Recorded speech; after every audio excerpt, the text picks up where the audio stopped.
ಅಲ್ಲ, ಭುವನೇಶ್ವರಿ ದೇವಿನ ಇದು ಶ್ರೀಕೃಷ್ಣ ದೇವರಾಯರ ಕಾಲದಿಂದನೇ ವಿದ್ಯಾರಣ್ಯರ ಕಾಲದಲ್ಲಿ ಅವರು ತಪಸ್ಸು ಮಾಡಿ ಉಳಿಸ್ಕೊಂಡಿದ್ದ ದೇವಿ, ಅವರಿಗೆ ಆರಾಧ್ಯ ದೇವತೆ ಭುವನೇಶ್ವರಿ ದೇವಿ.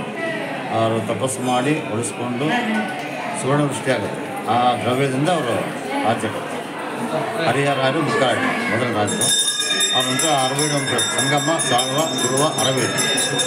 ತುಳು ವಂಶಸ್ಥರು ಕೃಷ್ಣದೇವರಾಯ ಬರ್ತಾರೆ 1509. ತದನಂತರ ಅಭಿವೃದ್ಧಿ ಆಗುತ್ತೆ, ಬೆಳೆಸ್ಕೊಂತ ಹೋಗ್ತಾರೆ. ಅಲ್ಲ, ಭುವನೇಶ್ವರಿನ ಸಂಸ್ಥಾಪನೆ ಮಾಡೋದು ವಿದ್ಯಾರಣ್ಯರ.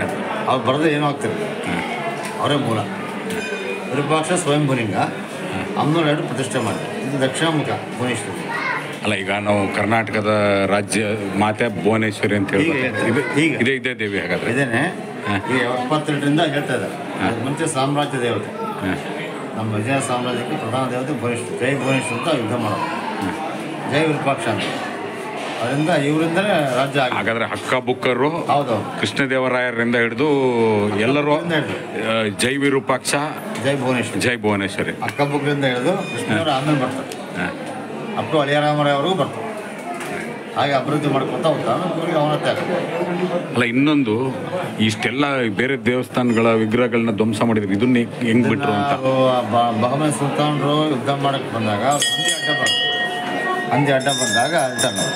ಸೊ ಈ ದೇವಸ್ಥಾನ ಅದರಿಂದ ಉಳ್ಕೊಂಡಿದೆ. ರಾಮ ದೇವಸ್ಥಾನ, ವೀರಭದ್ರ ಸ್ವಾಮಿ, ವಿರೂಪಾಕ್ಷ 3 ದೇವಸ್ಥಾನಗಳು ಪೂಜೆ ನಡೀತಾ ಇದೆ.